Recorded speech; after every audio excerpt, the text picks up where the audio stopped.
So mentioned before, my name's Kevin, one of the directors at Ascot Mortgages and Ascot Bridging.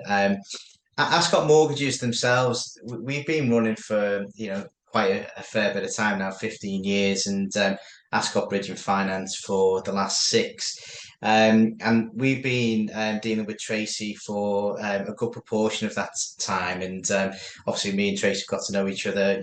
I deal with Tracy's affairs when it comes to finances. So she's asked me to talk through development finance today. And I think it's one of those things where people want to do it and people don't know enough about it and get a little bit worried and scared about whether they're going to be able to do what's needed within the development world. So I'd love to be able to go through everything to make you all experts today. It's not going to happen like that because I think there's too much to know, and I don't want to just download everything just on a PowerPoint.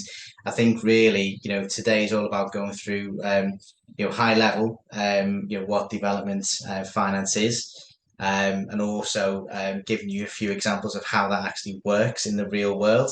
A lot of people don't realize how it works specifically, and then they get caught out at the end. So that's really what I've come on to do today to go through developments, and hopefully you'll come out with a bit of information that will assist moving forward. So we will cover a little bit about who are we, but we have spoke about Ascot Mortgages and Ascot Bridging a little bit so far.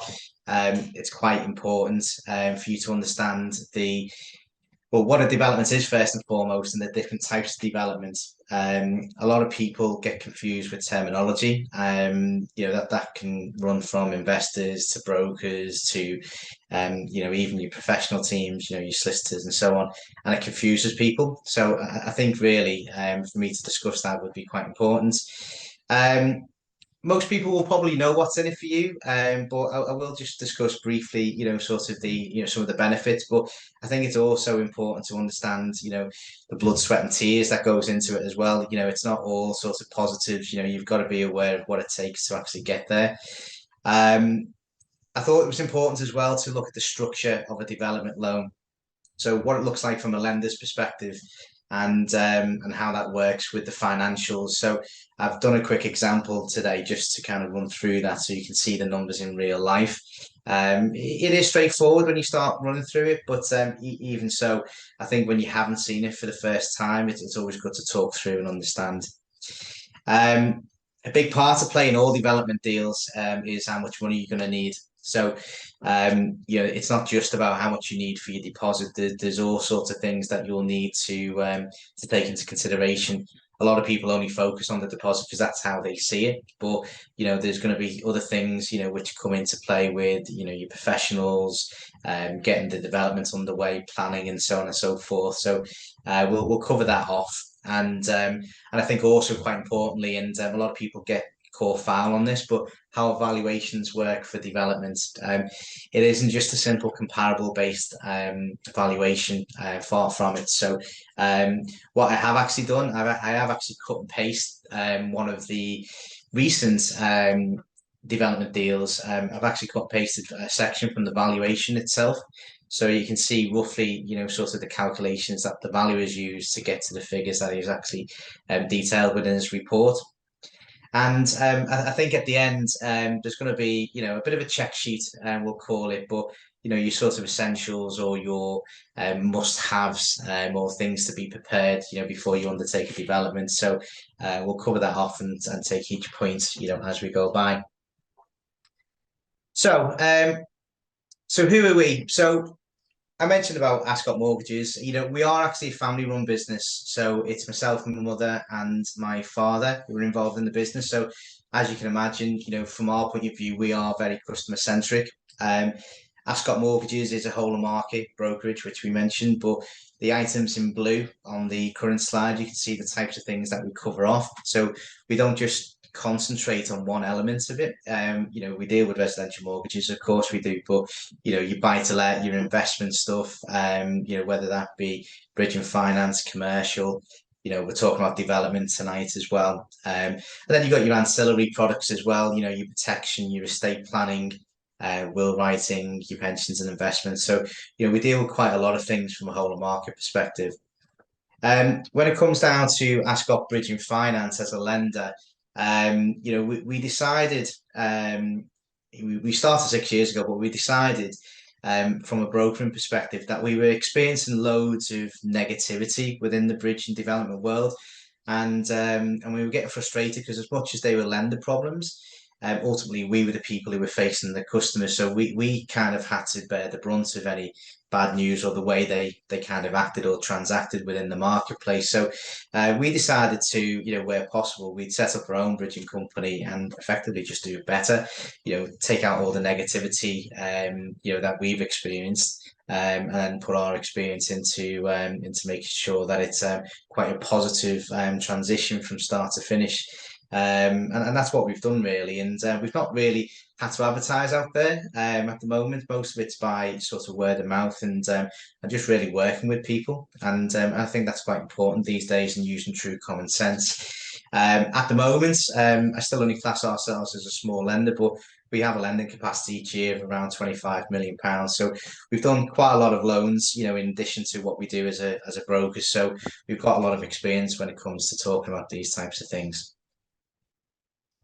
On the bridge in front, I mentioned before, we deal with light, medium, heavy refurbishment projects.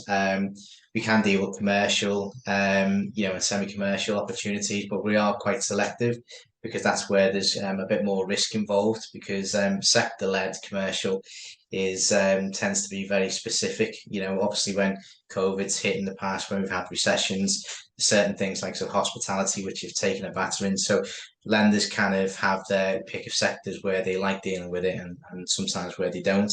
So we're quite selective in that respect so that we don't get caught out when people are looking to refinance Ascot Finance out of their bridging deal. We also do a lot of ground up developments and we do a lot of conversions as well. So, we do a lot of that type of thing.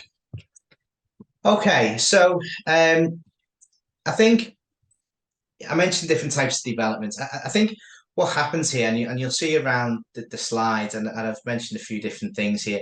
There's a lot of different types of development, but that's not because, personally, I class all of these things as developments. It's because when people get talking, whether it's, investors, whether it's brokers, whether, it could be, I mentioned professionals before, your solicitors, they all have a different terminology for development. So you might hear people talking about I like refurbishment as a development, and they might say that because they maybe need a drawdown facility from the lender to do that, like refurbishment. So people get in their own mind that that is a development deal because they've got a drawdown. And the same goes for your medium refurbishment and your heavy, refurbishment. People see the same thing. If they need a drawdown, then that is a development deal.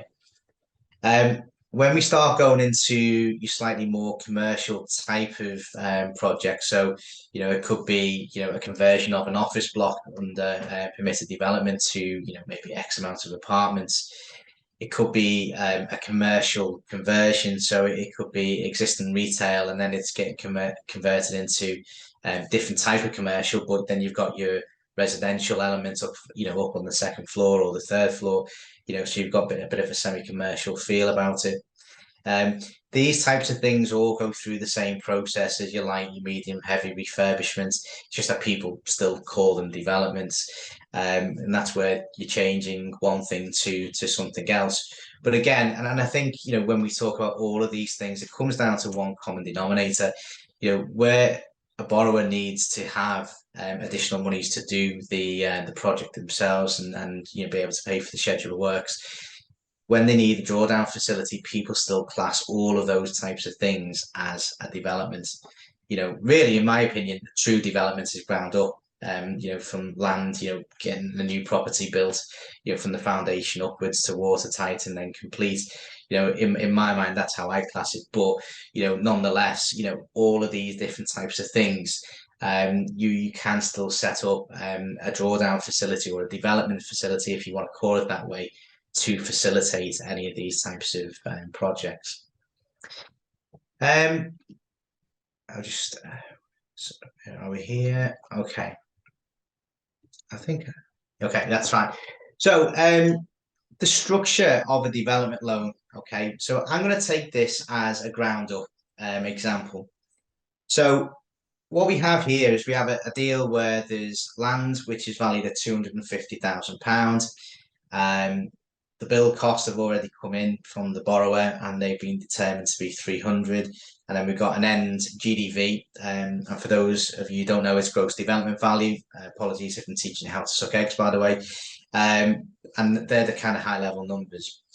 Now, when it does come to, for a ground up development, a lender's going to give you two sets of figures. They're going to give you figures on lending on the initial property or land value, so day one, if you will, as it stands. And then they're also going to give you a figure based on the NGDV so that they can give you a drawdown facility. Okay. So most development lenders who are happy to deal with developments will lend somewhere between 65 and 70% of both sets of figures. So, say for example, on day one at the 250, they will lend 65% of the 250. And then in terms of the drawdown facility, most lenders will look to lend you up to 100% of the development costs that you have. But providing they don't go above 65% or 70% if it's one of those types of lenders of the NGDV. Okay. And if those numbers all factor in and they fit in, then what you end up with is a 65% day one loan to value loan. And then you also have 100% of the works cost in a drawdown facility. Okay. Now, in situations where probably the GDV is maybe a bit lower. So, I mean, I've just got a calculator here and I'll just give you an example. But let's say the NGDV came in at 700 and not 825. Then the maximum loan that can be done on this type of deal would then be a total of 455,000. Now, given the day one loan of 250 or lending on the basis of 250 and the build cost of £300,000, it's unlikely that that would fit within the £455,000 and therefore there would be a shortfall. So what lenders will do is they still want to be in control of that development. So they still want to give you 100% of the build cost in the drawdown. But what they will do to facilitate that, they will reduce your day one loan. So, I mean, I've given you an example at the bottom there. So, based on the 250, your gross development loan would be on day one, 162 and a half. So that's 65% of 250. But if the NGDV came in lower, then you'd have to reduce that 162,500 down in order for the lender to give you 100% of the build cost. And they need to give you 100% of the build cost so that they can control the fact that whatever happens to you, they're always going to have enough in that drawdown facility to make sure you can complete your project. If you don't, some people say, well, can you not just reduce the drawdown facility? The problem then is that the lender doesn't know you've got enough money at some point in time when the shortfall hits you to be able to see that through to practical completion. Their exit is, and the way they underwrite your deal is based on you being able to complete it. So if they don't know you're going to have the shortfall of monies at the end of your project to finish it off, then they're not going to be too comfortable with the risk involved. So they want to do it the other way, which is why I say, your day one loan would be reduced by whatever the shortfall is. So effectively the investor or the borrower is putting more money in on day one in order to be able to facilitate 100% of the drawdown being in that drawdown facility. Okay. Now, when we talk about, let's just go back to the original example. So the NGDV is 825. So all these figures work in quite nicely. So the lender's going to give you 65% of the 250,000, which is the 162 and a half. But that is the gross loan. And for those of you who are not familiar with bridging or developments, you have two types of loan. You have a gross loan and you have a net loan. So the gross loan is effectively what the lender classes as what you owe them. And then your net loan is what you physically then get on day one of completion. Now, because lenders don't like to assess your affordability because bridging and development tends to be a lot more expensive than mortgages, then they will look to deduct any fees and then they will look to deduct any interest for the term of your loan from that 162 and a half. So if in this scenario you choose 12 months as a loan term to get your project done, Then 12 months worth of interest would be deducted. And then the fees, like an arrangement fee, which typically it tends to be around 2%, that would also be deducted. So in this example, for a 12-month loan, you wouldn't get the 162 and a half on day one, you'd get the 138, 150 on day one. So effectively, you end up then having to put more money down for your deposit because you're kind of, in a way, paying your interest and fees up front. Although it's being deducted from your loan, you're paying it up front. So there's more money that you have to expend there and then. What will then happen with this particular facility is that the £300,000 build cost will be secured by way of a drawdown facility, and then that will be released in arrears from that drawdown as and when you complete the works to the property. So what will happen here is that you would have to have sufficient enough money to start the works going. So let's say you had, I don't know, maybe another 40,000, maybe £50,000. You would start to spend that money on the development. And then when you're ready to get a release from that 300, you'd contact the lender, and then the lender would send the qualified professional out, usually a quantity surveyor, which is a QS, and the QS would go out. They would assess a number of different things, which include, you know, are you on track from a cost perspective? Has there been any overspend? Is there any risks that's been identified as the build has gone on? Has there been any changes to the project itself? Has all the conditions been signed off with planning and so on and so forth? There's quite a lot of different things that go into a quantity surveyor report. But importantly for you as the borrower and the investor, is that they will also confirm how much you spend. So they will identify, if you have spent, say, £50,000, they will obviously sign that off by assessing the site, making sure the works are being done in the areas that you've spent it in. And then they will come back with a report to say to Ascot or whichever lender that may be, that yes, we're happy. There's no risk elements to make you aware of, and we authorise a release of £50,000. Okay, so then the lender will essentially make sure that they're happy with the report, and then usually within 48 hours, release that £50,000 back to you, like I said, in arrears, and then you would continue with the build and do that until effectively you've spent your £300,000 drawdown facility. At that stage, if you spent that £300,000 drawdown facility, you should be at practical completion then, and your development should be, fingers crossed, it should be all complete. Okay. Appreciate that's a lot, just in a short slide. I'm quite happy to hear if there's any specific questions, as Tracy's mentioned, to cover that off at the end. But hopefully that's made some sense to start off with. In relation to the process can be fairly similar to a mortgage, but there are some key differences. What I would always make sure that you do is, first and foremost, make sure you select, a good broker. A good broker who's had experience in dealing with development facilities is absolutely worth his weight in gold or her gold. They know exactly what they're looking for. But I think, what you guys have to do when you do have that correct broker is to ensure that you discuss exactly what you want out of the facility. And I'm not just talking about fees and interest. I'm talking about things like, so, do you require speed? Do you require an element of flexibility? A lot of people who may be going into development for the first time, maybe they're a little bit wet behind the ears and they need a bit of hand holding. You can get lenders who will give you that hand holding and assist all the way through. And if something goes wrong, they'll be more sympathetic. But you also get lenders who are quite hard lined. And if you mess up or if there's an issue, with the developments, they don't really want to know. And if it's not going anywhere, they will just take decisive action. And that could be a number of things. They could take over the site. They could sort of call in the loan and a few other different things that go with it. So, it's quite important you get across to that broker exactly what you want. If costs come into it, great. That's fine. Make sure that's clear. But you may want that empathy from a lender. Going through the process, especially if it's your first time, to to safeguard yourself really. But once you've got your broker in place, I mean, they will do a bit of research. It's harder than from a mortgage point of view to do the research because they don't necessarily have a sourcing system for bridging finance or development finance.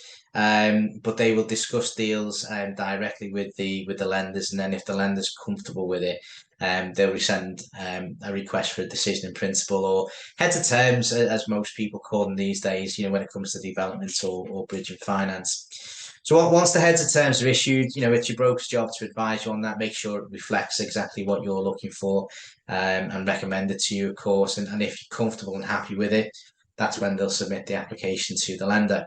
Okay. Now, the next three boxes, as you can see through the process, that's the natural order that this would go through. However, you can circumvent this, and I'll explain what I mean by that.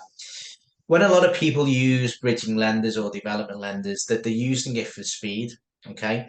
And as much as normally you'd want the underwriting to take place, say for example, first, because you want to know that the lender's going to give you, that deal itself, then that's okay.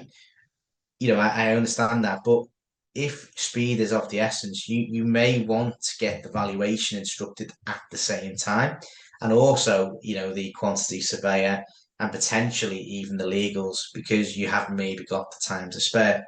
So you can request to the development lenders or the bridging lenders to instruct all parties immediately. And there is a slight risk element for you guys because you can instruct all of these to make sure you're saving your time. Obviously, if the lender finds fault with the deal and has to decline the deal itself, then you could be out of pocket for certain fees. That would attract from a valuer or from a quantity surveyor, etc. But it depends on the lender that the broker's using. I mean, I'll use Ascot Bridge and Finance as an example. In 6 years that we've actually been, lending monies out from and I mean just purely from an underwriting perspective, we've only ever declined 6 deals in that 6 year period. Obviously, valuations have come in and been issues or legal problems arise. You can't kind of account for that. But from an underwriting perspective, because we do enough due diligence up front, we're not the type of lender to kind of, start the application process and then pull that deal from the client. Very much so. There's a lot of work that goes in, and people respect that because our word is our bond type of thing. So we will work with people to ensure that once we say we're going to do a deal, we will do. So if you have a lender like that, then ultimately you can probably have confidence in instructing all of those different people that will be involved in a development facility.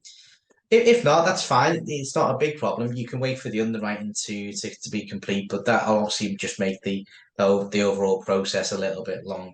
But once the underwriting signed off, the valuation is instructed naturally, and this will go to a surveyor doing what we call a full red book valuation. If you've heard of that before, some people call it a RICS survey, but they go into a heck of a lot of detail. It's a 40 to sometimes up to 80-page document, depending upon the size of the development. So they do go into a lot of detail.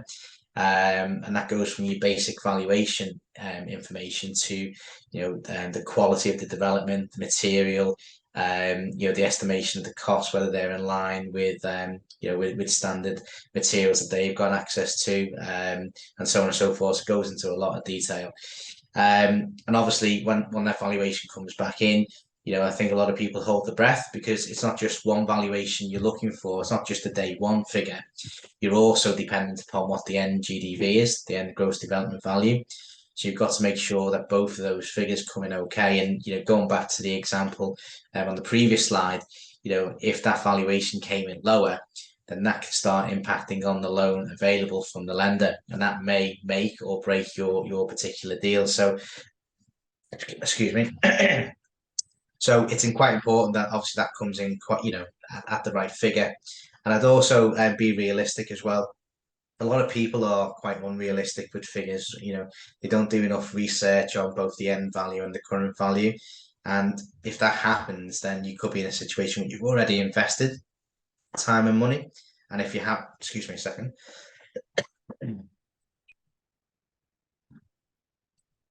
And if you have invested time and money, then obviously that's where you could lose out if the figures don't come in properly. But let's assume all good news and the valuations are all as it should be. That's when the lender will instruct their quantity surveyor. So the quantity surveyor will do an initial report, and that initial report will be done before the completion of the deal. So that's got to come in all acceptable. Like I said, it's not just about the figures and the information that sits behind your schedule of works and the cost of the build. They'll be reporting on things like sort of the quality of your professional team. That could be financial led, that could be the previous experience of that team. But then it can go into things like sort of whether party wall agreements are required, assessments of contracts that you have with your contractors, and so on and so forth. So again, there's a lot of information that goes into those initial quantity surveyor reports. Just to kind of jump ahead as well, just while we're on quantity surveyors, the quantity surveyor, as I mentioned on the previous slide, they will go out again.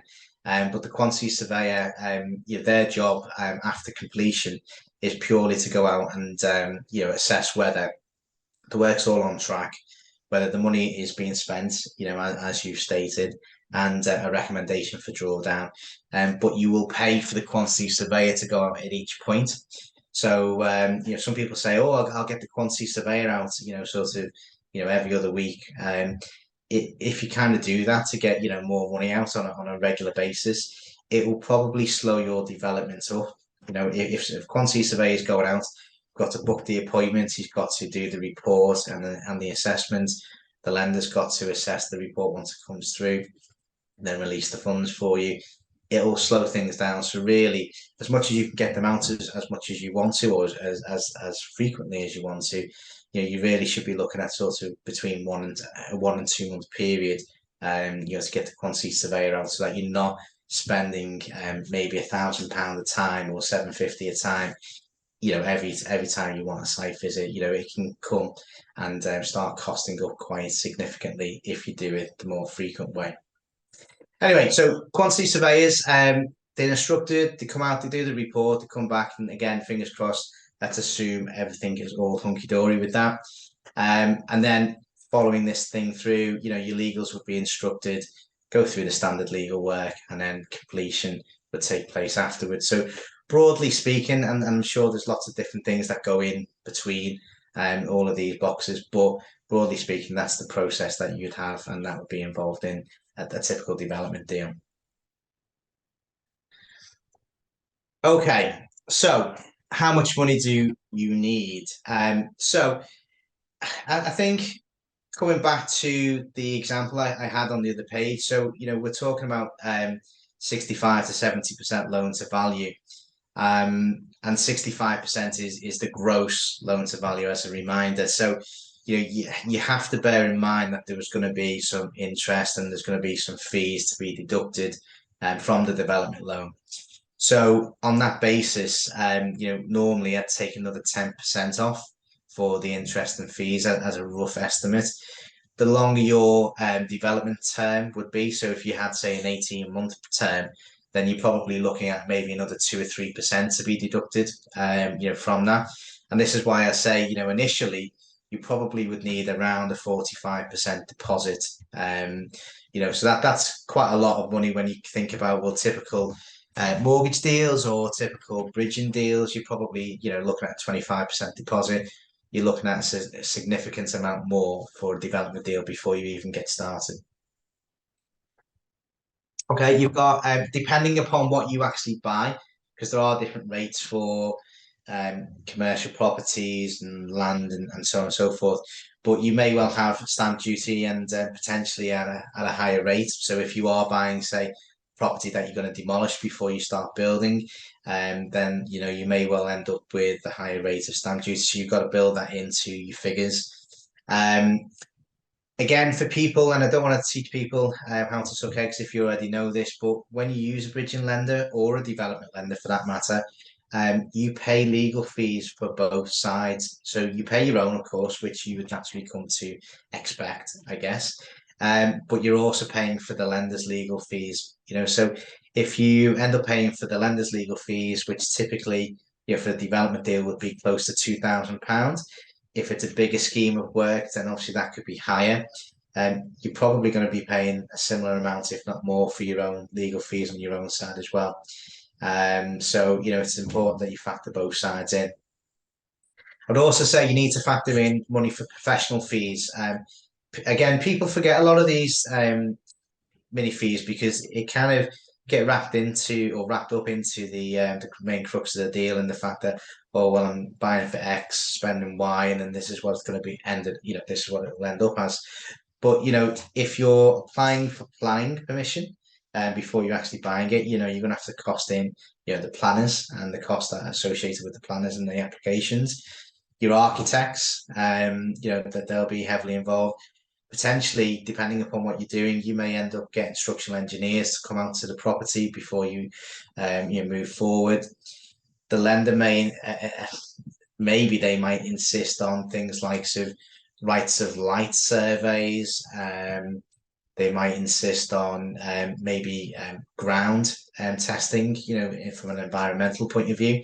So there's quite a lot of different things that could potentially come up, and people forget to account for those. So you need a contingency for that, them types of fees.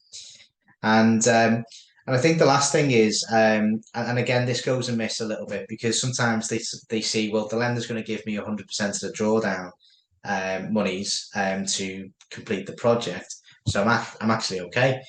But because the lender only releases the monies in arrears, then you've got to remember you've got to get that going.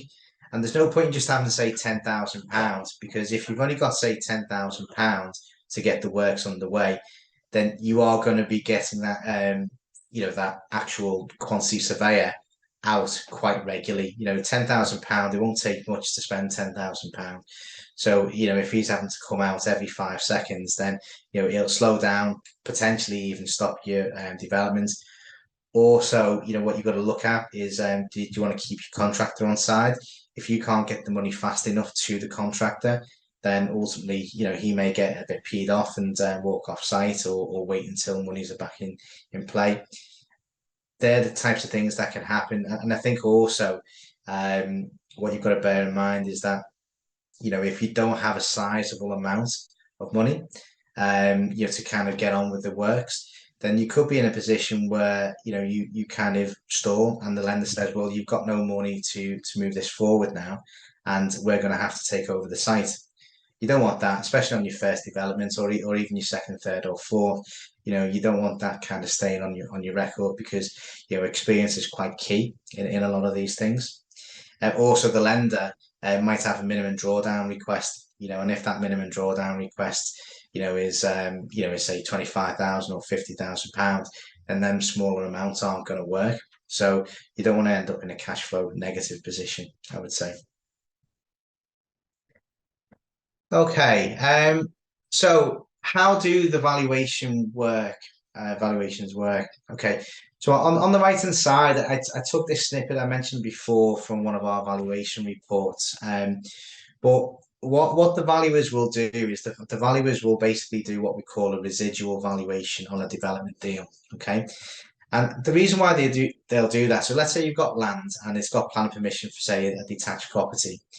Then really and truly, the only particular person that's going to attract if the lender had to take possession of that property or of the land is it's only really going to attract an investor, who will obviously build the property out and, obviously make a profit and then sell it on or refinance whatever they decide to do. But it will only really attract an investor. So the whole point in a residual valuation is to work out what that property would be worth at any one point in time if the lender had to effectively come in and take possession.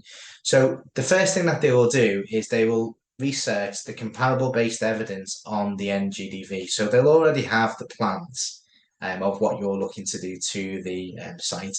And they will go away. They'll do their research on the comparable side, and then they will come up with an end GDV for the property. Okay, and but what they then need to do, they then need to make certain deductions from the gross development value to assess what A, the day one value would be, or B, if they actually went out, say, midway through the project, to actually be able to accurately work out how much it's worth at that stage. So what they'll start off by doing is that they'll start off by taking away things like sort of developer's profit, they'll call it. Now, developer's profit can vary from valuer to valuer because it's a mental thing. Um, a kind of individual thing based on kind of what they feel it would need to attract to gain an investor interest. What I've tended to see in the past is somewhere between 15 and say 20% of the GDV. So you can see in the example there that this particular one, they assessed at 20% of the GDV. So they deducted the developer's profit of 188 grand from the 940 GDV. Okay.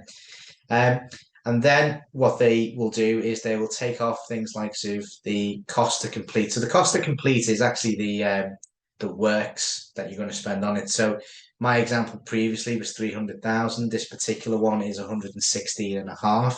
So they'll deduct 116 and a half left to spend off the GDV. Then they will also take into consideration things like sort of costs, fees, professional fees.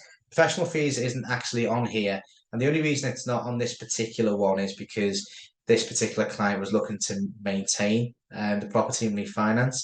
But usually you would see a line item for professional fees. So that could be solicitors, estate agency fees, and so on and so forth. And then you can also see a deduction for contingency cost as well. And this particular valuer has assessed the contingency requirement as 10%. Okay. So when they start to deduct all of that off the end GDV, then you get to a figure. So you can see the residual value is actually 563,230. And they always kind of do this little thing where they say in inverted brackets, and then they just round it up or down depending upon sort of, maybe what mood they're in for that particular Monday or whichever. But in this situation, what they've said is, well, the residual is 263, so we're going to call it 550 because we'll round it down. So in this instance, this particular property is worth 550 on day one. Okay. So that's how a residual valuation works. But if you can imagine, say, if a lender came in midway through, and let's say, the borrower had maybe spent a further £16,500, then they would undertake exactly the same process, except the cost to complete wouldn't be 116 and a half. It would be 100. Okay. And therefore the residual valuation would be increased by £16,500. So it then sort of keeps it in a position where if we had to, as a lender, or the lender, whoever lent this loan, has to repossess, they know that an investor could come in, they could spend £100,000 to complete the development. They could have their costs covered. They would also have a contingency in case it overran, and then there would also be enough fat in the field, if you will, to give them 20% profit at the end of it. So that would then make it an attractive investment to sell on to somebody else. So when you do look to do a development deal, and the residual value is how they will work out today's figure, but they will start off at the GDV and then work their way down. So again, hopefully that makes sense. Residual valuations, normally sort of don't come around that often. It just depends on sort of how many people have dealt with a development or done a development in the past. They've probably heard of that. But, like I said, hopefully that's made sense. And if you've got any questions, please let me know. Okay. So I think lastly, I've just put this slide together just to kind of help with a checklist, so to speak, because it's okay with all the theory and stuff like that, but I think when you're presenting yourself in front of a lender, whether that's you direct to a lender or whether it's your broker, you need to come across professional and as if you know what you're doing. So there's a lot of these types of things that you'll need to be wary of, or even discuss that within your professional teams. So, first and foremost, we've talked before, but get your broker engaged up front, and sort of understand what you're looking at for your particular development, and then get them to do the research. That's important, that you're aware of what the figures look like before you even get going. Once the lender's lined up, the lender will issue a set of heads of terms I mentioned earlier. And the set of heads of terms, depending upon the lender, normally should be a case of where they've actually looked properly at the deal and they're actually already comfortable with it. So it doesn't necessarily need a credit check because bridging and development lenders don't work like that.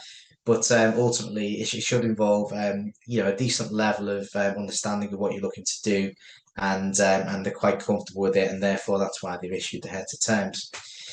Um, Make sure you've got your contractor lined up. If you haven't got your contractor lined up, as soon as you make your application for the bridging deal, that'll be a question that'll be asked. And what will then happen is, when you come to valuation and get the quantity surveyor visit, um, if you haven't got a contractor, they can't then do their job. They can't assess, the strength of the contractor. They can't assess any sort of schedule of works. You can put something together yourself, but really it needs the low level detail put in, which is where your contractor would be. And therefore you would delay your deal, and most lenders won't hold your monies forever and a day. They will probably close your application if you're not actually ready. So make sure you've got a contractor ready and selected. You don't have to have physically instructed them at that stage, but make sure they've gone out, they've quoted, you've got a breakdown and you've had discussions with them over various different things, some of the things that are actually in this list here. So that's quite important. Um, when it comes to the quantity survey visit, they're going to be asking you or your contractor or both about your team, your professional team. So there'll be people like your architects, your structural engineers, your project monitor, whether that be, sort of yourself. Maybe there might be a project manager within the contractor if they're a big enough company. So they'll be asking things about that, and they'll also be asking for access to any reports that have been done underneath those type of umbrella brackets. Um, a big thing is cash flow statements. Okay, if you haven't got a cash flow statement, again, speak to your contractor, maybe speak to your broker. I mean, I've dealt with cash flow statements for many a client, and a lot of the time, they're new to it, so they don't know what they're looking to do. But cash flow statements isn't about just saying, well, I'm going to spend 50 grand and then the lender's going to give me 50 grand back. Because it doesn't quite work like that. You've also got to take into consideration things like payment schedules. So some contractors will want paying, sort of in set phases and wouldn't necessarily follow exactly what they've spent on the deal. Some contractors will want a certain amount of monies up front.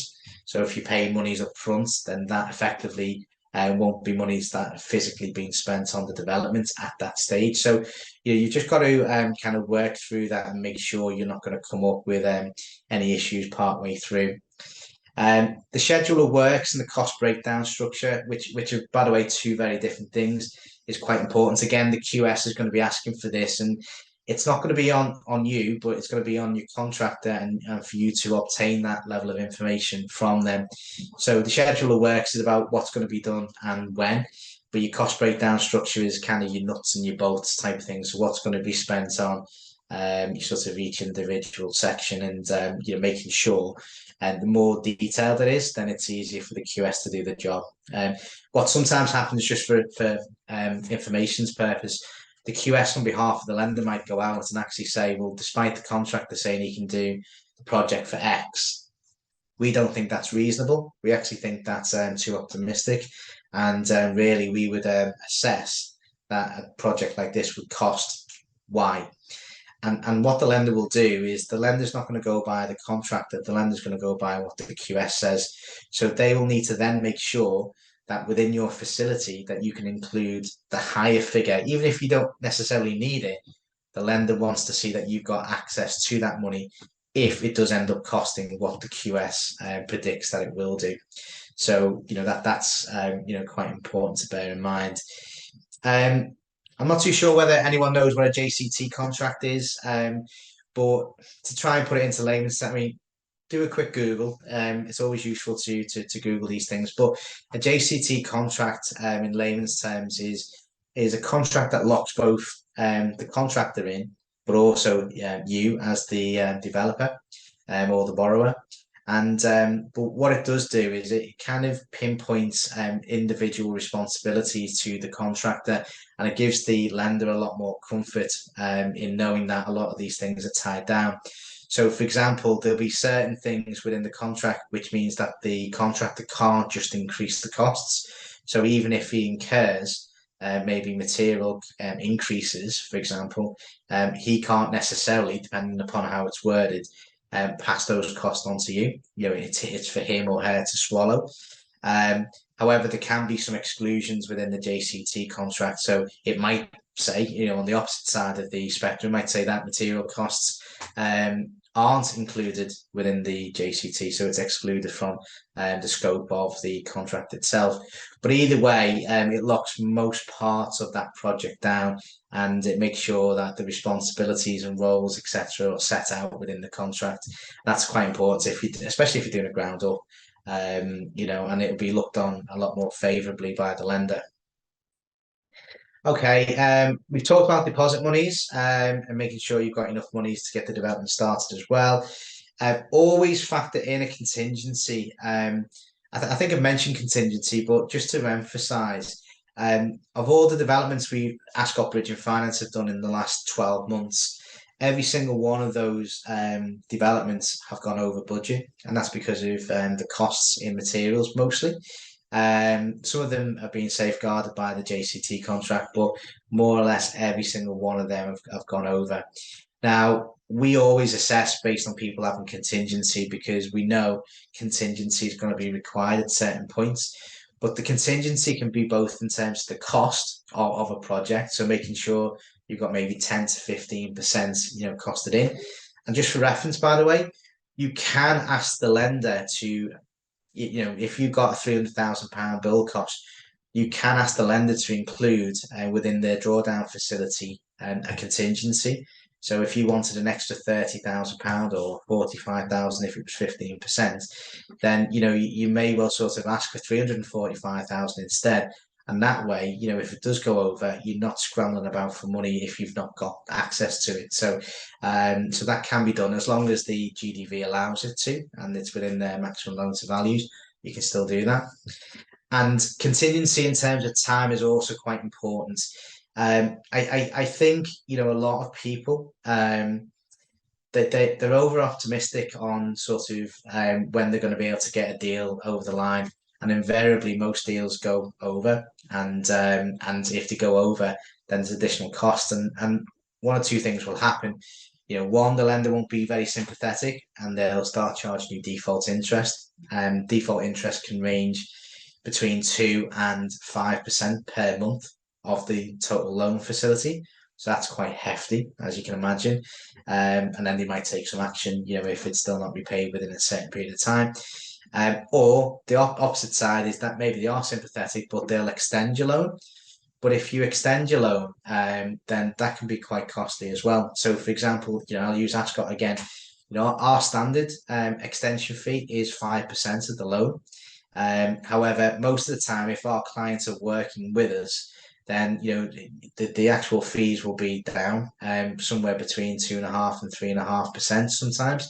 So we do actually give a discount for that. But even so, if you're having to pay whether it's 5% or between 2.5% and 3.5% for an extension, if you land in £400,000-500,000, that is a significant amount of money. Could be up to 20 grand. So if you get that timing wrong, then it's going to be costly for you. So just make sure, you know, you're realistic. You know, you get enough time on the bridge, and then that way, if it goes over, you're not having to, you know, enter into any costly problems, you know, and add to the overall deficit to the project itself. A couple of the big things that I also see, which people probably fall down, is I've put be involved. Some people just they're too passive, I would say, and they let the contractor lead everything, and they don't get involved in the detail with the contractor. There's no regular meetings, or you know, or if there is, they don't make it count. This is where things slip up. This is where the timings kind of go over. This is where maybe additional costs come into play. We've actually seen it recently where we've been out to a project and the contractors just assumed certain things. So it's not within the scope of what's been agreed, but they've assumed certain things. And because they've assumed certain things, they've gone ahead and spent the money. And in the end, there's an argument then between you as the borrower and the developer, and then the contractor as to, well, I didn't ask for that, so I'm not paying for it. But then you create a problem with your contractor because you don't want to be involved in sort of conflict. You want them working on your side, so it becomes quite difficult then. So I'd be wary because that's where things do slip up. I've mentioned about being real over the timings because that's quite important. And I think the last couple of things is ensure you've got a really good solicitor to advise you. They need to have experience in development. If they don't, then you're not going to get the correct advice, in my opinion. They'll also prolong the completion of your development loan, so it won't happen anytime soon. They'll query everything. They won't understand everything because they're not used to dealing with development. So don't be afraid to ask the question of your solicitor. Do you deal with development finance? How often do you deal with this, and which type of lenders maybe have you had experience in speaking to and dealing with? That should give you a sort of good overview of whether they are the right solicitor to deal with or not. And what it will do is that if you don't get the right solicitor and they're not great from the development point of view, those solicitors will run up the clock, and effectively your cost for dealing with that solicitor will be a lot more expensive because they take more time. And as you know, most solicitors deal with billing for time, so that can become a costly mistake. And I think last of all, the last tip probably on your checklist is have your suite of information for your QS, have your suite of information for your surveyor. So when they go out, your survey is obviously important because that's what your loan is kind of hanging on. So, if you've already done, your research on the GDVs, spoken to agents, sort of, already noted comparable evidence and things like that, then, put it in a pack, for the surveyor to be able to see. And then that will obviously assist them. You do get some surveyors who are quite blasé of all of this, and that's fine. That happens, but it's never going to have an adverse effect on it. If anything, it's always going to have a good effect. And the suite of information for your QS, I've mentioned some things on the checklist there, but have your architect's details, your structural engineer, your project monitor, your contractor, your cash flow statements, your schedule of work, your cost breakdown.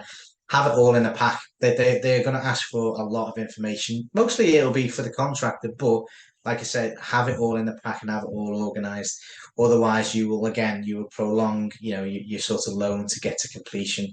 And the lender doesn't like that because, again, that they're expecting you to be ready to move forward. And if you're not, then that sort of puts a negative effect and kind of calls into question, whether, you know what you're doing and whether that's going to be the same type of thing that's going to happen during the term of their loan. So you want to create a good impression when it comes to these types of things. And I think, apart from me having a glass of water, because that's a lot of talking, I think that's everything from my point of view. As Tracy mentioned earlier, because there's a lot there. I didn't want to go into too much detail, but any questions, sort of at all on development finance or in general on the money market for mortgages and things like that, feel free to ask, and I'm around to answer any questions.